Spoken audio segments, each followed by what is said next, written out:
All right, be quiet, y'all. Be quiet, because it's important that we actually hear this. It's important that we hear this, because if y'all don't know, he's up for re-election next year. He's up for re-election next year. And if he says no, guess what the fuck we gonna do next year?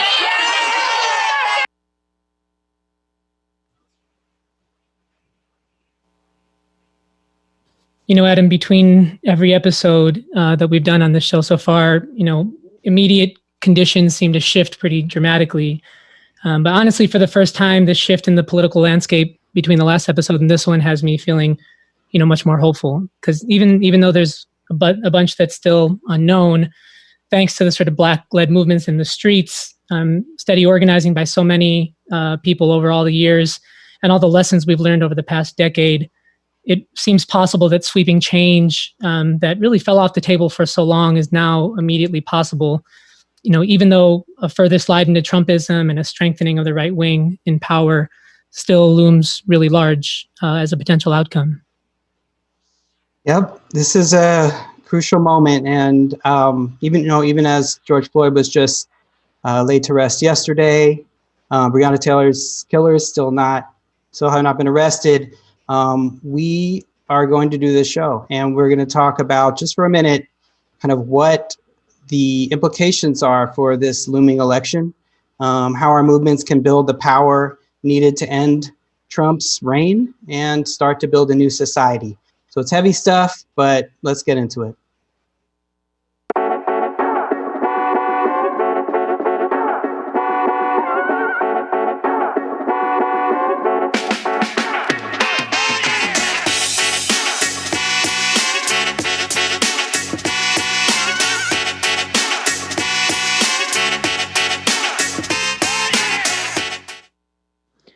Welcome, everyone, to another episode of Organizing's Upgrade. This is Not a Drill Live, where we draw out lessons for left organizers about electoral strategy. My name is Rishi. And I'm Adam. So you can already see, Rishi, the way the mainstream is trying to spin the movement and the moment that we're in and its relationship to the election. Yeah, I've already seen two op-eds basically saying that, you know, it's up to movements to adopt more timid tactics and demands if they hope to oust Trump in November. And it's the default political assumption. It's very similar to the sort of assumption in electoral space, where people assume that electoral organizing has to appeal to white moderates to win. You know, our strategy really has to move past that. And this special episode is really trying to move us past these headline superficial analyses, dig into strategy to defeat Trump, end state violence, and more. So our guests tonight are at the intersection of movements for Black lives and electoral power building struggles. In this period, as many periods in the history of this country, Black women are at the front and leading the movements. So let's meet the crew of folks we have tonight. Nalini Stamp, National Organizing Director at the Working Families Party. Tammy Sawyer, National Field Director at Black Voters Matter, and with a special crew, fan crew from Memphis tonight. They were all excited about the show, so welcome everybody. Jennifer Epps Addison, Network President and Co-ED of CPD Action. And Max Elbaum, veteran of the not a Black woman, by the way, but veteran of the 1960s movement upsurge, author of the book Revolution in the Air, and managing editor at Organizing Upgrade. So before we dive in, we want to say thanks as always to our partner, the Real News Network, for holding down the tech and video production behind the scenes. We also want to thank our co-hosts for this episode, the Working Families Party, Rising Majority, CPD Action, and Memphis for All. It's important that this episode not just advance strategy, but that we can also directly support the ongoing movement. So wherever you're watching this, please check the chat for links of where to donate to financially support this powerful Black-led movement. Later in the call, our guests will tell you where they think we should focus our collective action, so look out for that too. And last but not least, if you find valuable the voices and analysis that the guests that we highlight on this show, please give Organizing Upgrade a like on Facebook and follow us on Twitter. Our comment threads are live and hot already, so please discuss and comment there. let's get started, Adam. So Nalini, I wanna start with you.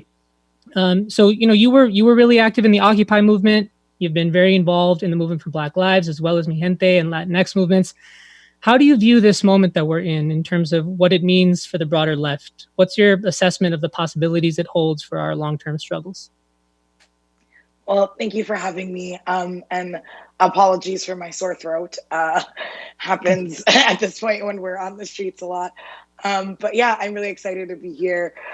I think that I've not seen in my lifetime a multiracial popular uprising as I am seeing right now. Every time I'm on the streets, there are people of all races, ages, class backgrounds just standing up for Black lives and being clear with demands. People are holding defund the police signs out there, saying that we should put money into education and not incarceration. And so I just think that this is a once in a generation moment that we're seeing right now, and it's got such good energy. It also is mass and popular, so it's not necessarily within the jargon. Like all of the folks who were organizing the marches here in New York were like 17 and 18-year-olds. Younger folks who are just out there saying like, we're meeting at this corner. And one, they're teaching us a lot. I mean, I'm learning in the last 14 days, I've learned more than I probably learned in 10 years of organizing and being on the streets, because folks are just bringing new levels and new technology and culture to it in a way that I haven't seen before. And what that means for the left, I feel, one, like, we have stuff to learn from, folks are talking about defunding police in mass popular ways that is moving the dialogue in communities. People are talking about race in a way that I think actually is not just talking to our insular circles or preaching to the choir. So it's been really amazing to see what has been happening and transpiring. And I think the left has learned a lot. It also is the work of decades upon decades and years of, we stand on the shoulders of giants. This work comes from the uprisings of 2014, from when Trayvon Martin was murdered, and you had organizations like Dream Defenders, an organization I'm proud to be a co-founder of, but Dream Defenders come out, Black Lives Matter when it started as, that hashtag and with their 3 co-founders. So all of this work we were prepping for. And I think that I take it as a small victory. I'm trying to take small victories all the time, but also a big victory that a lot of the ideas and stuff that we were talking about 6, 10, 20 years ago are becoming really mass popular terms right now. Thanks, Nell. And Tammy, you're working in the South. You work with Black Voters Matter. What resonates from what Nalini's saying, and how do you see this kind of playing out in your arena, and kind of thinking specifically about the terrain of the 2020 election and the presidential election? Thanks, Adam. One thing that really sticks out to me that Nell just shared is right here on the ground in Memphis, what's being led every day is by young people who are home because COVID-19 hit and school ended early and they're back from college, or, they're working and their jobs have, gotten their hours cut short. And people keep coming to those of us who, like Nell said, have been doing this 5-10 years. And they're like, hey, who's leading this moment? And we're like, they are. I mean, Gen Z is lit. They've got this. And they're really writing a new game plan that I'm learning from every day as well. And I think it's really, we either have to be intentional about how we make space for them in this moment, or we're going to risk what's happened between baby boomers and millennials happening between millennials and Gen Z. So one of the things that I think organizations can do the most right now is take the time to learn and watch from Gen Z and help them co-lead how we move forward in these next few moments. Black Voters Matter itself is on the ground, as you mentioned. We're heavy in the South. We have 11 states, including Michigan and Pennsylvania. in all of your traditional Southern states. And what we're doing here is we are supporting organizations. And again, it's all about the grassroots. Right now, you know, we are watching people move in these micro ways, which are just coming together in this huge moment where we are taking back our rights. We're fighting against the attempts, you know, to further disenfranchise us at the polls. You're seeing people stand in line. I had friends who stood in line in DC voting for the first time in their 30s and refused to leave. So the more that these attempts at keeping us from the polls, keeping us from making change in this way are happening, the more we're seeing people take up and say, what can I do? How can I resist? And so I think that what people are thinking was going to be a short resistance in 2020 is only building. I saw an Instagram post that I resonated with last night that says, we are at the beginning of a beautiful yet dangerous revolution. And I think that's where we are now. Awesome. Anyone else want to add to that? And we tell people they can interrupt. We're all friends here. They can interrupt, but otherwise we'll keep peppering you with questions. I mean, so much of what these incredible sisters shares like resonates with me. I feel like people have to understand that, you know, to Nell's point, what we are witnessing right now is like the fruits of the harvest that the movement for Black Lives and Black Lives Matter have been laying across this country and really across the globe, you know, since their founding by Opal, Patrice, and Alicia.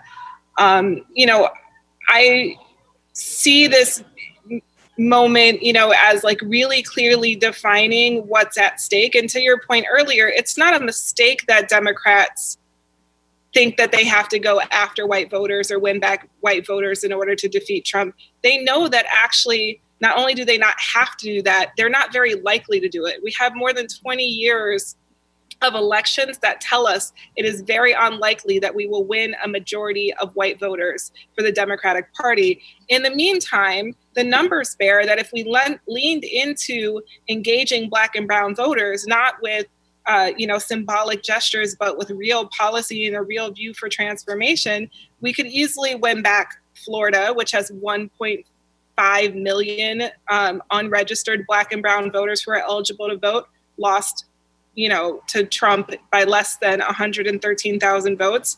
We could easily win back Pennsylvania, which has nearly 500,000 unregistered Black and Latino votes. Trump won that state by less than 45,000 votes. We could easily win back Wisconsin, right? Which is, I'm wearing Black Leaders Organizing for Communities, their shirt, right? This is an incredible Black-led group on the ground in Milwaukee, Wisconsin, helping to make this real. But they understand that Trump won Wisconsin by less than 23,000 votes, and there are 120,000 Black and Latino votes that are up for grabs that nobody is competing for. And then, you know, Michigan, right? Michigan, Trump won by less than 11,000 votes. There are 260,000 unregistered Black and Latino folks.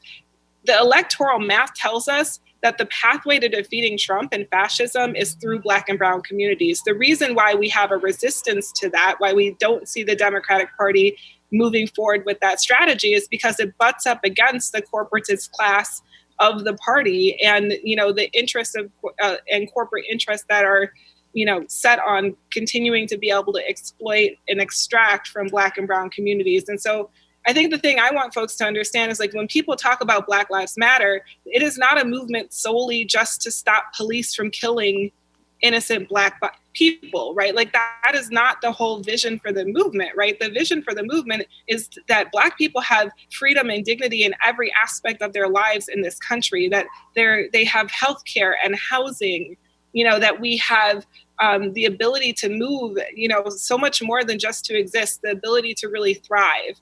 And so that, to me, is what this, like, what you see in these interests as young people in every protest are screaming, defund the police, invest in our communities, care not cops, right? As they are screaming this from the top of their lungs. And then what we get out of the Democratic Party is $300 million more proposed by Joe Biden for police.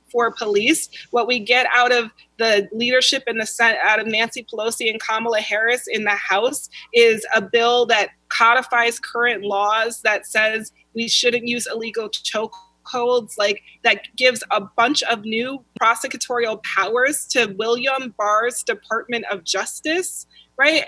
And what we get out of even our Democratic champions, let's talk about my brother Bernie Sanders. Folks know that CPD Action endorsed Bernie hardcore. This brother's talking about we got to invest more money in policing, and we got to give police more resources. And we got to raise their pay to get a better caliber person to enforce policing. This is ignoring. It's willful negligence in terms of people's willingness to actually not just symbolically make gestures and kneel, but to listen to the folks who have created and opened this space where for the first time ever in this election, I think it might actually be possible to defeat Trump in November. And I was not feeling that way before young Black and brown people and their allies came out into the streets the way they did.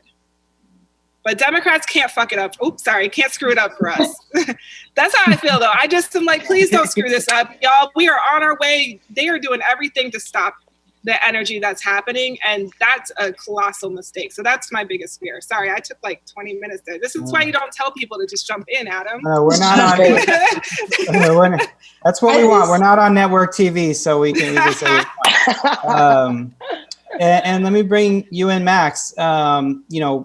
One of the reasons you're a veteran of previous movements, and one of the reasons we were excited to have you on is because you've seen major upheavals, you've seen major moments where folks thought that there was great and grand possibilities. Here we are in another one. What are some of the similarities or differences? How does this resonate with you? What our other guests are saying, and especially as it kind of relates to these like moments before elections? For the last 40 years, I never thought I'd see something like 1968 again, much less what we're seeing now, which is deeper and broader than 1968. And people my age who are still fortunate enough to be around and participate are so blessed. 1968 was part of a global upsurge against white supremacy and Western domination. And it built on 15 years coming out of Montgomery, the Black-led civil rights and Black power movements, driving forward change, stopping the Vietnam War. But we didn't understand at the time the economic and technological strength that's still held by the ruling class. And they were able to, they made a lot of concessions that they didn't want to make. But they were able to regroup and launch the counterattack that we've been dealing with for the last 40 or 50 years. And I think Jen and Nalini and Tammy have already pointed out the decisive thing about what's changed, which is the work, especially since Black Lives Matter over the last decade, in laying the groundwork for this. But I'd point out just a few additional factors. One is the demographics in the country have changed. In 1968, to use the census terminology, the country was 80% non-Hispanic white. And today it's 60%. That's a huge change. The second thing is that this is still a very segregated country, but it's nowhere near as segregated as it was in 1968. And I think that's huge in terms of what people have pointed out in terms of the participation of young people who grow up in a much more multiracial setting and a much more multiracial culture than those of us who grew up in the 1960s. And the last point I would add is that in 1968, the ruling class was still coming off the long post-war economic boom, and they had tremendous economic resources. But this uprising is taking place at a time when neoliberal capitalism, the dominant model since Reagan and Thatcher in 1980, is in tatters. Since the 2008 financial crisis, it's falling apart. There's tremendous anger. This uprising is building on that anger and all the economic hardship and the pandemic hardship, as well as the police killings. And that's huge. And it means that the ruling class is divided. It hasn't got any tools left except the threat of brute force. And I think these additional factors, besides the work of Black Lives Matter and all the work that's been done to deepen people's understanding of the intersection of racism and capitalism, is what's accounting for this tremendous upsurge that people my age are so blessed to be able to live through and participate in. Thanks, Max. You know, I think your comments really make clear how significant the choices are that we make, right? Like things can break in very different directions depending on the strategies we choose. Sort of along those lines, Tammy, I want to bring you back in and ask you about, you know, the big question of sort of voter suppression. So, you know, many groups, including yours, Black Voters Matter, have been on the forefront of fighting against ongoing efforts to suppress Black voters. And, you know, officials at sort of all scales of governance have used the COVID crisis moment as an excuse for deepening Black disenfranchisement. And, you know, then the catastrophe of an election that we had in Georgia yesterday really highlights sort of all of this, right? So does the movement that we're in now, the spike in protest, the spike in unrest, does it help us fight against voter suppression heading into the fall and for the long term? And if so, how? So I believe that, you know, a lot like what Jen said, because we have this moment, more people are going to be aware of that voter suppression. I mean, the fire had burned out. No one was paying attention to November. You know, Biden had gotten the nomination. We were, you know, a lot of disappointment. You know, not Black Voters Matter, but like a lot of us collectively were disappointed. A lot of people were frustrated that we had the most diverse field of Democratic nominees that you'd ever seen. And you know, we ended up with Joe versus Bernie, and then finally just Joe. And, you know, so I think that then everything else that starts to happen, it reignites the fire. And we realize whether it's Biden or not, that we have to keep fighting, we have to keep pushing, and that includes turning out to vote. And because there's so much attention right now on racial inequity, that includes voter suppression. So we have something like what happened in Georgia. That's not the first time, of course, as we know, that elections have been compromised in that way. But because the attention is right now on so much of the racial inequity in our country, people are saying, wow, what's happening in Georgia? You know, 2 years ago in Tennessee, at the last minute, they tried to close all of the early election places. We didn't get that type of attention because it wasn't in the middle of this upheaval, right? This movement. And so right now, all eyes are on everything that can be seen to continue to disenfranchise Black people. And it's these layers, Black and brown people. How many more ways are they going to figure out how to keep us from the equality that we deserve for building this country? So what I think is happening is that the tricks that usually would have been ignored in an election like this are now on the front table. And so everybody's paying attention. It's going to continue to push against that. You know, whereas I thought this might have been one of the lowest turnout elections, presidential elections, maybe in the history of this country, I'm now really excited to see what November looks like, especially with Black and brown youth. Because what I'm seeing happen on the ground is all of these protests, people are bringing, you know, voter registration forms. People are asking, how do I get my absentee ballots? They're handing out masks and iPads to sign people up to vote. They're handing out, you know, flyers about how to get your absentee ballots while they're handing out hand sanitizer. They're asking who's running. What are the people who are, you know, asking them to vote for them doing right now? How are they showing up? Are they coming to the protests? Have they spoken out about George Floyd? Have they spoken out about defunding the police? They are like, we're going to make change by any means necessary, and that includes the election. So I think everything that you're seeing from Trump right now, and even from your local and state leaders, is a fear that instead of a sleepy election that they'd hoped for, the George Floyd, Ahmaud Arbery, Breonna Taylor set of murders is going to influence, especially this Gen Z young millennial generation, to get to the polls in record numbers. Yeah. All right. Well, and Jen, kind of on a similar line, a lot of the, we after the defeat of Warren and Sanders, and kind of this moment, and then the rise of the pandemic, there was this sense, okay, maybe people just kind of focus on the local, the down ballot races. Now we have this huge movement demand to defund the police, which is in many respects a local fight, like we saw at the top of the show with the Minneapolis mayor getting some heat over his refusal to accept that demand. You think there's a strategy that includes kind of like local pressure, local elections, but also this movement demand for Trump to resign and to defeat Trump? And like, how do we kind of balance those things? Yeah, I was just going to say, I'm so incredibly grateful that the movement for Black Lives is like laying out a roadmap for us to follow. And we really just like have to hold ourselves together, create space, and allow like the leadership that is happening on the ground in each of these communities to flourish.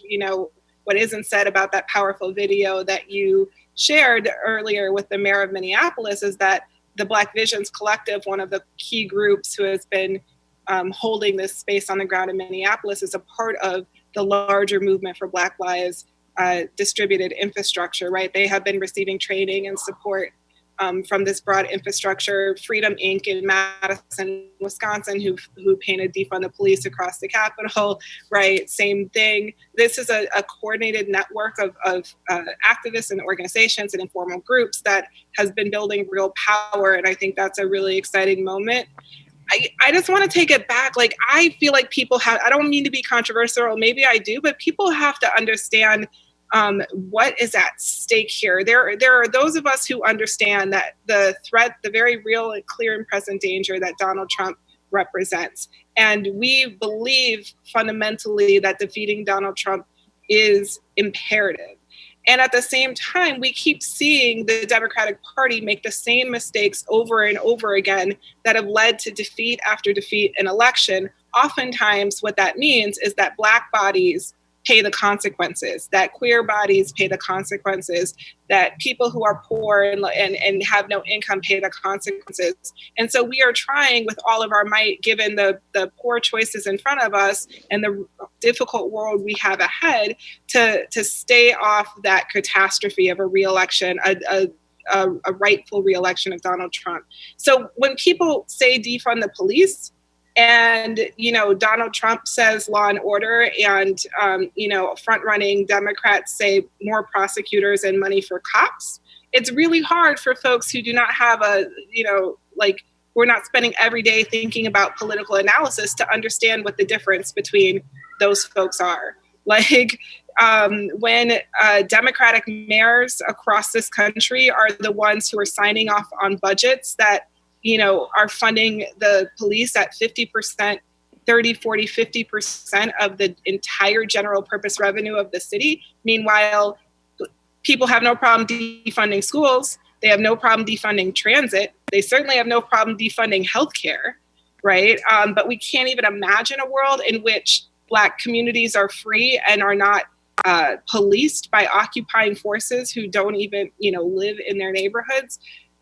This is what's dangerous for us in this moment. And I think we have to name it. And I think there's a real problem on the left because Trump represents such a threat to our communities and such a clear crisis for us, that people are wary to hold Joe Biden accountable or to hold Nancy Pelosi or other Democratic leadership accountable.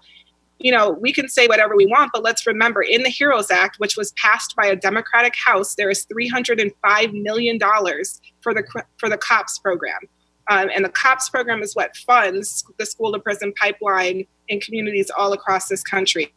So, one thing that Democrats should do instead of kneeling is they could remove the $305 million in the HEROES Act in the Senate, right? But instead we have senators saying, actually, we want to put more money into community policing and into prosecution. That is not what the ground is calling for, and that's a big risk come November. Well, I hope y'all were taking notes out in the audience, because there was a lot of marching orders there that we should all be following. Thanks, Jen. And, Nalini, I want to bring you back in too. If you want to speak to the sort of local versus national, like what is the scale of most strategic importance, that'd be great. But, speaking directly to organizers, organizers, despite the sort of resurgence of interest in sort of operating inside of the electoral sphere, understanding the sort of stakes that are involved in this period, organizers get very skeptical about focusing on elections in moments where high stakes direct action and protests have so much momentum and are producing big wins. Folks don't want to get duped or demobilized by the Democrats or the political process. What do we need to do to avoid these pitfalls? What are the strategies and tactics we need for this electoral moment? What organizational vehicles do we need to build? Wow, a lot. So I think on talking about this moment and elections, like what happened in Minneapolis wouldn't have happened if, organizations like Trans United Front didn't back Philippe Cunningham, if organizations hadn't actually done the electoral vehicle to get a progressive majority, veto-proof majority in Minneapolis and with the streets. This is like my dream. Like this is what we saw in Minneapolis was actually my dream. You need to do the work. And I think that every city that's going through a budget process right now should be put on notice. If they don't defund the police, if they don't listen to the local organizers in what city you are, right? Here in New York, we have everyone from our mayor to most of our city council up next year. And we should hold everyone who is maybe thinking about running for mayor or running for higher office accountable. And anybody who runs for a local office in New York, we're gonna make sure that they stand on our side. So I think this is actually the perfect storm of both inside-outside game. We need to continue to build our electoral muscle, which is what we do at the Working Families Party. We still have a lot of primaries left this year, and making sure that people need to vote. We have a huge DA's race in Wayne County, which is where Detroit, Michigan is. We have a huge DA's race in the county that Ann Arbor is in, and DA's and state attorneys, district attorneys are DA's, and state attorneys in most of the counties in Florida.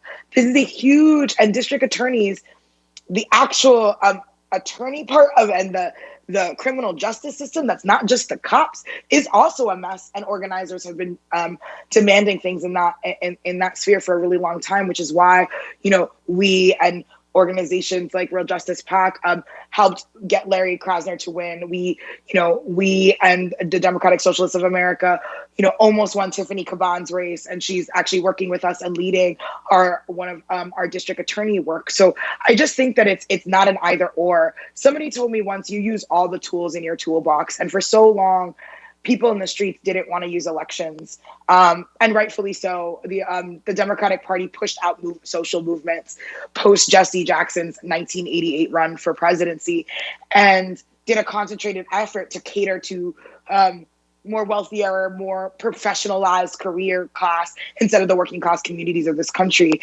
And so I just fundamentally believe, and like for us with Working Families Party, as we're building a multiracial, working class, working people's party that has feminists at its center, or feminist politics at its center, I just think that we need to make sure that we have room for both. We need to make sure that we support in moments like this. I know our organization, I know some of the organizations on this call, even if we're not directly affiliated with the movement for Black Lives, is throwing down on our support these weeks in the ways that we need to show up and following the demands there from organizations and partners. And so we need to show up for the streets and then guide people into how we actually show up. We need to finding and recruiting candidates, doing the work that Local Progress, which is a part of Center for Popular Democracy, does, which is train once these folks get elected by organizations like Working Families Party and by our partner organizations on the ground, that they have a space to do that, right?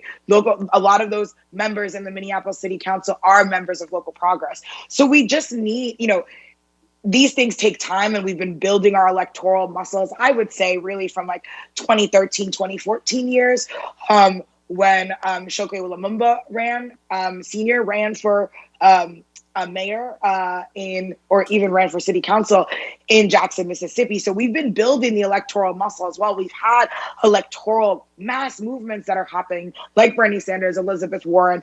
But I just think that we need to even do more now. And so these moments for folks who, I think, for folks who want to do the actions, be in the streets, that's great. Everybody doesn't have, there's room for all of us, but we do need to see the value in the reason why Minneapolis, the city council decided to put that resolution forward to disband the Minneapolis Police Department and reimagine public health, because it was the perfect storm of people doing elections and holding folks accountable and kicking them out of office when they don't, and massive streets uprising in Minneapolis that didn't start just these last couple of weeks in this last month, but came from when they occupied the Minneapolis Police Department, came from all of the work that they've been doing on the ground for all these years with Philando Castile and the cases there.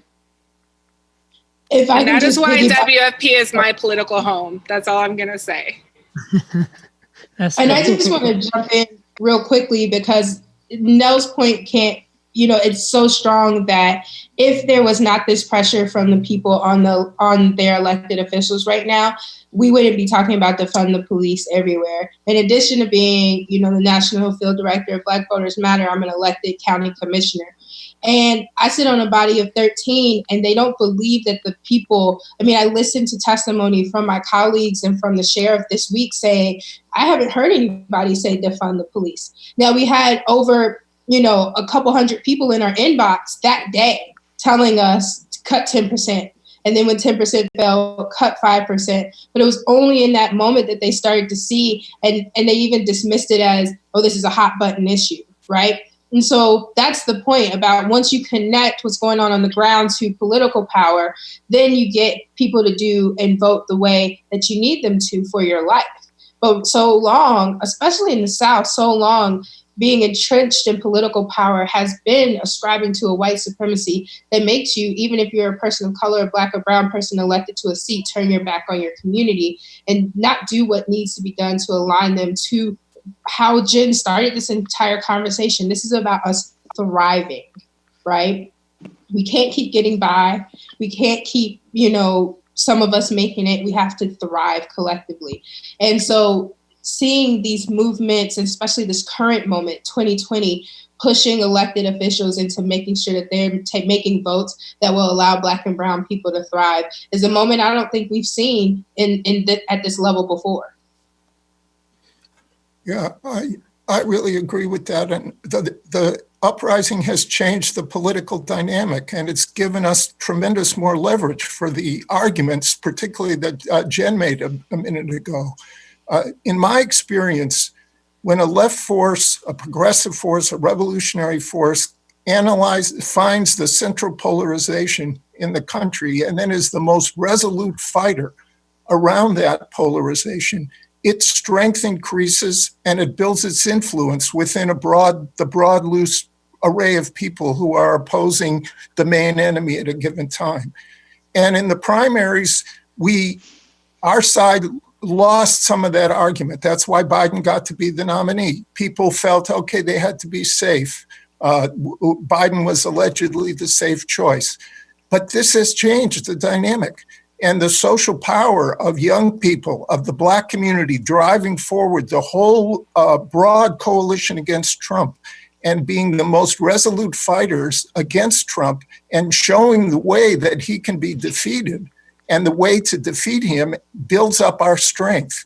So we have the potential now to win that argument in a lot more ways than we did before, and then build our strength in the course of the election and come out swinging afterwards with even more momentum than we have right now. That's great. Thank you, all of you. Those were just all brilliant answers. Lots to chew on there. Jen, I want to come back to you and talk a bit more about the threat of Trump. So there's a long precedence, right? A historical precedence for candidates sort of in moments like this, making a sort of restore law and order type argument, and using that kind of law and order argument to stoke fears of violence and property destruction to sort of position themselves as the law and order sort of restoration candidates and win over scared white middle-class voters. Do we need to worry about that heading into the fall? There's a way that, you can read these, a lot of these liberal commentators in the New York Times are sort of just paranoid about the way that Black-led unrest is sort of going to push these middle-class voters.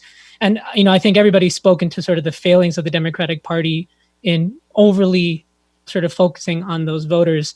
But I guess I'm wondering, do we need to be worried in any other way about the way that Trump is sort of positioning himself as like the law and order candidate? How does that change our terrain? What do we do about that? Again, I think what we need to be worried about more than anything else is our inability to get Black and brown folks motivated, excited, feeling a part of the process, out and ready to vote in record numbers. We do not have to get a single additional white person to vote for the Democratic ticket than we got in 2016. It is almost impossible to lose this. There are very few people who voted for the Democratic ticket in 2016 who are like, man, Trump is doing a stellar job right now. I guess I'm switching to his team. Like, that number is pretty minuscule, right? Like, what we have more than likely is a very small number of people who voted for Trump in 2016. And by people, I mean white folks, right? Like, who voted for Trump in 2016, who are open or possibly considering voting for Biden this go around, right? These are maybe like your Hollywood Republicans, your, Meghan McCain's of the world, right? Who like a kinder, gentler version of world domination. That's a possibility. But the reality and the bigger thing that folks need to be worried about is Trump's team is a master manipulator of internet data and micro-targeting. And we should be much more concerned about the fact that he is spending more money courting Black voters right now than the Democratic Party is. That he is sending text messages to Black men across this country using anti-immigrant sentiment and stoking the tensions between Black and immigrant communities, Black and non-Black immigrant communities across the country. That he is placing ads, that he is handing out $500 gift cards in really hard-hit communities with an outreach team that is focused on building Black small businesses, that he is putting an immense amount of money into promoting the First Step Act and into naming himself in Black media sub-channels the criminal justice reformer. And what we have to understand is that for the most part, white folks who will be turned off by that message, right, are not seeing any of that work. They don't even know that it's happening. And the point of it is to really depress the Black vote, maybe get a few more Black people than 8% to vote for him. And it will be, people need to understand that if right now he's about 8% of the Black vote, if he gets up to 13, 14, 16%, the election is over. And so, if we really care about defeating Trump, we shouldn't worry about white sensibility. Although what I'll say is, if you look at all of the polling on Black Lives Matter, it has gained the most amount of support in the shortest amount of time of any social movement we've seen, especially in the last 3 weeks. The polling on it is really good. But even if it weren't, we should not cater to the fears of white people. They are not going to save us in this election. Once again, if we are able to save ourselves as a country, it will be Black and brown communities who do it. So let's stop wasting our resources and start investing it in the place that actually gives us a firewall against fascism. That's exactly right. Yeah. Go ahead, Adam. And Max, just kind of building on what Jen is saying, you've called or referred back to kind of a big front against the right that has been needed in the past and is needed now. And one of the problems that a lot of times our movement folks have is that once we kind of enter these coalitions with the more mainstream Democrats, we're minor partners. Was what you were saying earlier that there's a chance for kind of the Black movement to lead more in this, in the front this year, or how can we avoid be kind of taken for granted within the fight against Trump in this next period?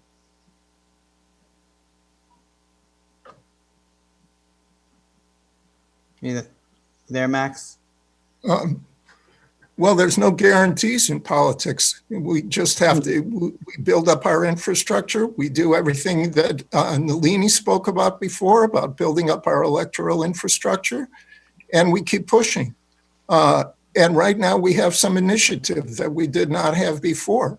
I think that the chances of having this election will be decided in one of two ways. Either we'll succeed in what Jen just said, in getting an overwhelming turnout in Black and brown and communities of color and immigrant communities, so that there's no way that Trump could contest the election, or Trump will contest the election and it will be decided in the street.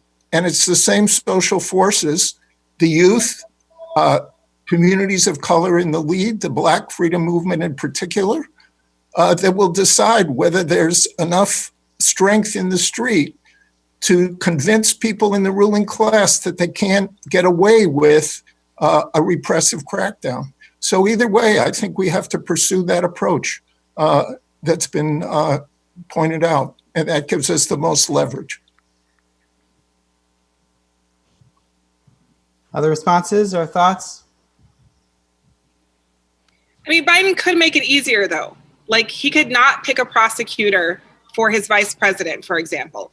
That would make it a lot easier to vote for him. He could not propose essentially a 2020 crime bill as a response to massive social uprisings about policing. That would make it a lot easier for some of us to vote for him, right? He could make real overtures on climate and healthcare, and bring us along and make some real commitments about the infrastructure of his government. Meaning, what is his first 100-day plan? And who is he gonna tap as his transition team leadership and his cabinet, right? Make some concessions to progressives who are 30 to 40% at the very least of the base of this party, and don't make the same mistakes that Hillary Clinton made when picking Tim Kaine as her vice presidential choice. Help us out a little bit. It's not like we're not going to do the work, but could you please help us out just a little bit? Mm-hmm. Yeah, I think that's up and down ballot. Go ahead. I think that's up and down ballot. I think that we, there's the primaries happening right now. What are the people who are running right now, doing to drive out, large number turnout? What are they saying? What are they running on? And, what are the folks who are going to be on the tickets in November? What are they saying? What are they running on? There's a lot of young people running for office. But one thing that I don't think we've touched on yet is, in addition to, I firmly agree with Jen, we don't need white people to win this right now. But what we need is to get rid of our own internalized oppression. Because I hear so many Black and brown people saying Joe Biden was the only way. And it wasn't. That was the way we were told it had to be. Why were we convinced that, a septuagenarian, white man who had lost the nomination plenty of times was the only way to win this? And again, the most diverse field we'd ever seen, with one of the most progressive set of campaign members that have ever run races in this country. And so we have internalized this belief that we have to follow this pattern of whiteness and what white middle class people are going to, the good white folks are going to do in order to win these races and in order to win this presidential election. And it's burning us right now. And so we also have to get rid of that internalized belief that our needs and our votes aren't good enough. I think also I spoke a word. Yeah, and I think that we have to also remind folks about what's possible and what's not. In 2018, so many people told the immigrant rights movement that abolish ICE would cost us the midterms. And in fact, quite to the opposite. We had a record number of women, young people, for the first time, millennials outvoted the boomer generation for the first time in history. We had such record turnout, such great wins in 2018. We have the squad because of it, and so many of those things. And so I think that we also have to remind as the mainstream part of the Democratic Party, and even not so mainstream part, saying we need to put more resources in the police, or saying that defund means completely disband, or just taking our movement stuff out of context. I think we have to remind them about the abolish ICE fight. We haven't abolished ICE as an agency yet, but we've been able to link what ICE's protocol and practices are doing as completely harmful. A lot of people do not like ICE in this country now, and think that should be reimagined. And we need to have that same level of respect and demand from what we're hearing from the movement, which is defund the police. And so I think that it's if Democrats want the same people who came out in record numbers it's not just about voting, it's about volunteering too. It's about folks who are going to come to a campaign office, volunteer their hours, or you can't go to offices in New York, at least. And so go and online and do texting and calls and all of the things to reach out to voters. If they want that excitement, they have to understand. And I think on the left, need to remind them consistently that if they want our folks excited, that they need to take a stand on these issues with the movement and uplift the movement's calls. That's a great, yes, let's all cheer for that. There's a great segue too. I mean, we want to give each of you a chance to kind of put out any calls, either to, for groups to donate to, or actions to take, either that your organization or kind of the broader movement is doing. It doesn't have to be long, but just wanted to give folks a chance to do that as we start to wrap down the show. Who has the thought there?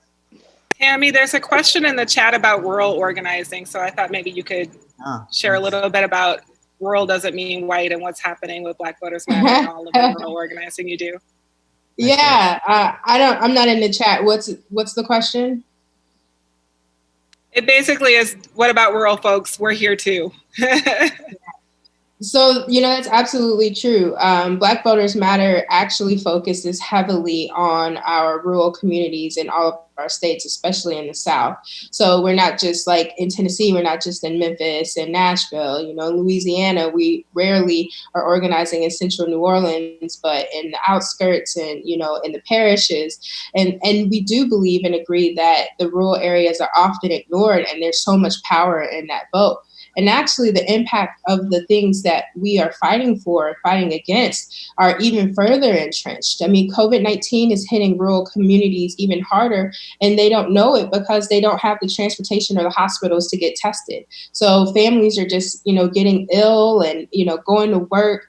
And we've been holding town halls with poultry factories because so many people on the shores of Georgia and Mississippi and Virginia are still going to work. And, I say this all the time. We shouldn't be eating chicken right now, y'all, because all the poultry houses are run by Black people and Latinx people who are getting sick every day from COVID-19 without earning a living wage and no protections, no PPEs, and no ways to keep themselves safe. So how do you activate these people who are now realizing, that they're being discounted, that they're being mistreated?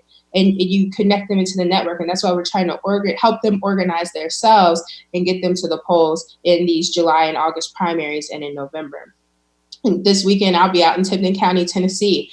A group of young people in rural Tennessee getting together to do a march, one of the first ones I think this county has ever seen. And they're being activated. The digital divide is even bigger in rural areas, but they are still connected in some ways and saying, I want to take back my town. I want to have an impact as well. And so we can't only think about urban cores and urban centers. We have to focus on rural areas as well. And we haven't forgotten you. I know Black Voters Matter has. Nice. And anything? I guess way to my link. blackvotersmatterfund.org is that's our organization. And like I said, we're in 11 states, Michigan, Pennsylvania, and all of the South. And we are in rural areas. So, sign up with us. You can check out our COVID-19 resource list, get information, get text messages about when to vote and how to vote.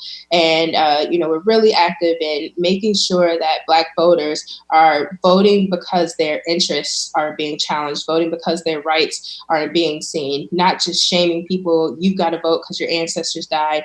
No, we vote because we know that the power to change things lies in part of that power lies in this vote. And so in addition to asking everyone to follow Black Voters Matter on social media and our website, I just ask that you continue to lift up Breonna Taylor and Tony McDade until they receive justice. Thank you. Yes. Tammy. Nalini, you were mentioned somewhere people could text to get involved with WFP, and kind of any other specific actions or asks you think are important right now. Yeah, so we are doing on Tuesday at 6 o'clock. I'm just making sure I have the number. We are doing a text bank, a Black text bank, to text people in DC and in some other cities that we have a base in about the national mobilization for Juneteenth, which is being called by the Movement for Black Lives. Folks can text the letters WFP to 30403. You'll also get updates on elections that are coming up, and we do have the DA's races in Michigan in August. So we'll be doing lots of texting over the next few weeks. Right now, we're supporting and the call for a national weekend of action for Juneteenth. And so we are going to just be texting out peer-to-peer relational organizing to get folks out into the streets for the next week. So yeah, you can text WFP to 30403. Thanks, Nalini. And Jen, any final calls to action?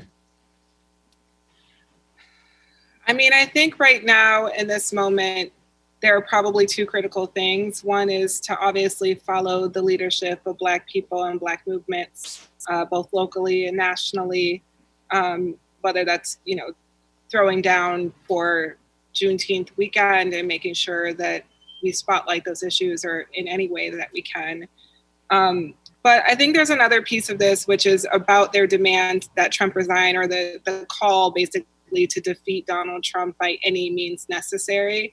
And I want people to understand that most folks who say, why is this even an issue? If you don't vote for Biden, you're voting for Trump. They sort of try to shame people into supporting this Democratic nominee.